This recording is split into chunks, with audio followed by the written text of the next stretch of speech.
평택 시민 여러분, 안녕하세요. 작은 행복을 찾아 떠나는 감성 여행, 평택 문화톡톡의 오소은입니다. 매년 4월 20일은 장애인의 날입니다. 그렇다면 혹시 시각장애인을 위한 흰 지팡이의 날도 있다는 사실 다들 알고 계신가요? 1980년에 세계 맹인연합회가 10월 15일을 흰 지팡이의 날로 공식 제정해서 각국에 선포했다고 합니다. 흰 지팡이는 장애물의 위치나 지형의 변화를 알려주는 도구로 사용되고 있는데요. 시각장애인의 자립과 성취를 나타내는 전 세계적으로 공인된 상징이라고 하네요. 그래서 어떤 예상치 못한 상황에서도 시각장애인이 신속하게 적응할 수 있도록 정보를 제공해주는 역할을 하고 있죠. 우리나라에서는 한국시각장애인연합회 주최로 10월 15일을 전후해 서울을 비롯한 전국에서 기념식과 부대 행사를 열고 이날을 기념하고 있습니다. 우리 시에서도 제35회 흰 지팡이의 날 및 제88주년 점자의 날 기념 평택시 시각장애인 복지대회가 지난 10일 W 웨딩홀에서 열렸는데요. 이날 행사에는 경기도 14개 시군의 시각장애인 등 500여 명이 참석했고, 흰 지팡이 헌장 낭독에 이어 흰 지팡이 전달, 표창 및 감사패 수여 순으로 진행됐습니다. 길에서 시각장애인을 마주쳤을 때나 도움을 요청했을 때, 돕고 싶은 마음이 있어도 어떻게 해야 할지 몰라서 선뜻 도와주지 못할 때가 있는데요. 이럴 때 시각장애인을 보다 잘 에스코트할 수 있는 방법을 알려드릴게요. 먼저 함께 걸어갈 때는 시각장애인이 붙잡을 수 있도록 팔을 내어주는 것이 예의라고 하네요. 단, 시각장애인이 자신의 팔을 잡을 수 있도록 하면서 시각장애인의 팔을 잡거나 밀지 않도록 주의해야 합니다. 또 문을 열 때는 시각장애인의 손을 문 손잡이에 대주고 직접 열도록 하는 것이 좋다고 하네요. 도움을 주되 시각장애인이 스스로 할 수 있을 정도까지만 도움을 주는 것이 시각장애인을 가장 배려하는 방법이라고 하니까요. 참고하시면 좋을 것 같네요. 어느 날 도시쥐가 시골쥐에게 말합니다. 우리가 사는 곳에는 맛있는 음식이 산처럼 많아. 시골쥐가 도시에 나가봤더니 치즈, 과자, 벌꿀, 먹을 것이 정말 많았는데 사람들이 많이 돌아다녀서 위험하단 걸 느끼고는 시골로 되돌아옵니다. 위험 속에서 호화로운 생활을 하는 것보다 검소하지만 마음 놓고 살 수 있는 편이 더 낫다는 이야기인데요.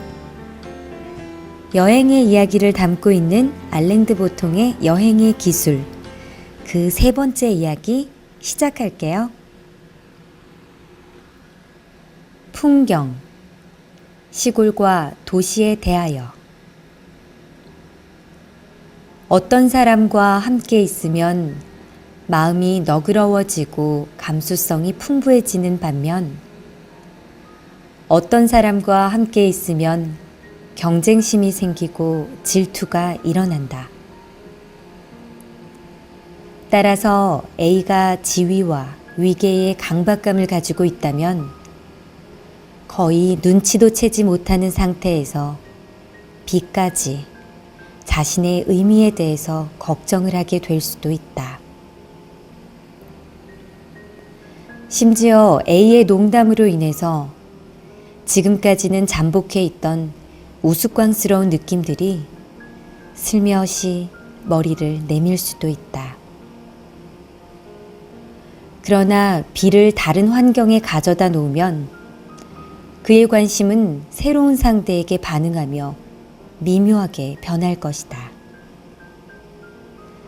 그렇다면 폭포나 산, 떡갈나무, 즉 의식적 관심이 없으며 따라서 특정한 행동을 조장하거나 억제할 수도 없을 것으로 보이는 사물과 함께 있을 때 사람의 정체성에는 어떤 일이 일어날까?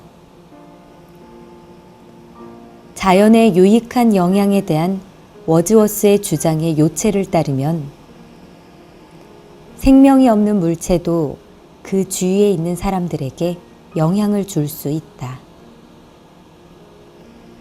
자연의 모습은 우리에게 어떤 가치를 암시하는 힘이 있으며 떡갈나무는 위험, 소나무는 결단, 호수는 침착. 따라서 크게 눈에 띄지 않으면서도 미덕의 영감을 주는 역할을 할 수 있다. 저는 대학 시절을 서울에서 보냈었거든요. 서울은 꽤나 볼 곳도 많고 즐길 거리가 많죠. 하지만 길을 걸을 때면 항상 뒤에 누군가가 있고 또 나는 그에게 피해를 주지 않기 위해서 마냥 서 있고 싶어도 걸어야 할 때가 많은 곳이기도 해요. 도시는 무언가에 치여서 사는 곳 같은 느낌? 하지만 내 고향 평택에 내려가면 무언가 정겹다. 이 마을을 거닐다 보면 우연히 친구를 만나고 주변의 강아지나 산새들은 여유롭게 짖고 지저귀죠. 시골은 도시가 갖고 있지 않은 자연을 품고 있는데요. 그 자연이 주는 놀라운 것들에 대해 이야기하는 단락이었습니다.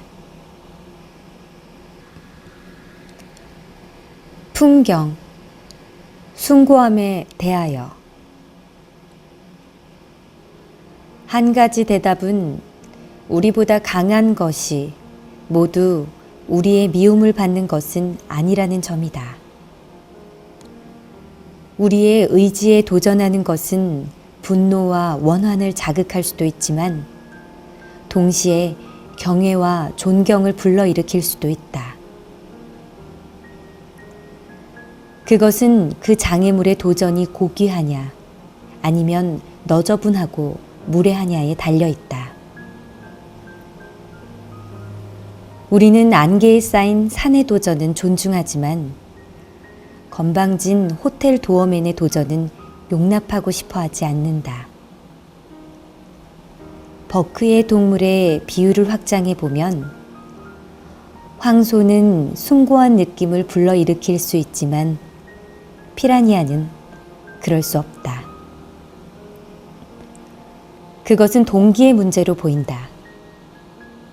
우리는 피라니아의 힘은 사악하고 약탈적인 것으로 해석하지만 황소의 힘은 가식 없고 감정이 섞이지 않은 것으로 해석한다. 우리는 사막에 있지 않을 때도 다른 사람들의 행동과 우리 자신의 결함을 보고 스스로 작다고 느끼는 경향이 있다. 굴욕은 인간 세계에서는 항상 마주칠 수 있는 위험이다. 우리의 의지가 도전을 받고 우리의 소망이 좌절되는 일은 드물지 않다. 따라서 숭고한 풍경은 우리를 우리의 못남으로 안내하는 것이 아니라 우리가 그 익숙한 못남을 새롭고 좀 더 도움이 되는 방식으로 생각하도록 해준다. 이것이야말로 숭고한 풍경이 가지는 매력의 핵심이다. 제가 보도 여행을 할 때 서해대교 위에서 평택시를 바라본 적이 있는데 제가 걸어온 길을 되돌아보는 느낌이었어요. 마음속에 있던 응어리가 많이 녹아내렸기 때문이죠. 크게만 보이던 건물과 끝이 보이지 않는 길 위를 걸어왔던 그 순간들이 기억이 난 건데요. 갓길을 걸어가면서 느꼈던 외로움이나 그리고 제 스스로에게 무한한 자유가 주어진 그 순간을 저는 절대로 잊지 못할 거예요. 아, 갑자기 지난달에 내일로 여행을 떠났던 기억이 나네요. 순천만 자연 생태공원을 갔었는데 구비구비진 길과 순천만 수면 위로 떠다니는 배, 그리고 반짝반짝거리는 순천만의 석양을 보면서 마음이 많이 가라앉았던 기분이 드네요. 마치 스님들이 높은 산에 위치한 절에서 수행을 하고 현세를 높은 위치에서 바라보는 것과 같은 느낌이랄까요? 숭고한 자연에서 쏟아져 들어오는 빗물을 막아낼 수 없기 때문에 그저 온몸으로 받아낼 수 있는 용기를 제게 주는 기분이었어요. 오늘은 주부님들의 스트레스를 한 방에 해결할 수 있는 방법 한 가지를 알려드리려고 해요. 북과 장구의 리듬에 맞춰서 신명나게 춤추고 노래하는 우리 고유의 가락, 국악인데요.